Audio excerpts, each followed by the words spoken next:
आज आम डिस्कस करवा इनफर्टिलिटी गोटे इम्पोर्टाट टेस्ट।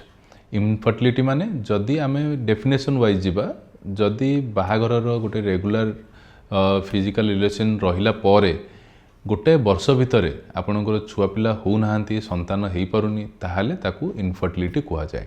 इधर यहाँ प्राइमरी हो पारे कि सेकेंडरी हो पारे। प्राइमरी इनफर्टिलिटी माने आपणकर कौन छुआ हैनी बिल्कुल। जदि सेकेंडरी इनफर्टिलिटी होची सेथिरे इधर आपणकर गोटे छुआ अच्छी कि आपन कनसीव करचंती कौन मिसक्यारेज हो जाइए तापर आउ हो पारुनी ताले सेटाकू सेकेंडरी इनफर्टिलिटी कहा जाए। एथिरे आमे जेमती वीडियो देखिबे मोर इनफर्टिलिटी ऊपर जो वीडियो अच्छी सेथिरे आमे डिस्कस करछे जे मेल फीमेल और बोथ दिजन जाक पार्टनर सेथिरे कजेस थाए। अराउंड 1/3 केसेस रे मेल पार्टनर 1/3 केसेस रे फीमेल पार्टनर आउ रेस्ट ऑफ द 1/3 रे दुई जन जाकर प्रॉब्लम थाई पारे। तो जदि मेल पैटर्न रे प्रॉब्लम अच्छी तो मेल पार्टनर रो प्रॉब्लम देखिबा पई बेसिक टेस्ट जोटा करा जाए सेटा होची आपनकर सीमेन एनालिसिस बा धातु परीक्षा।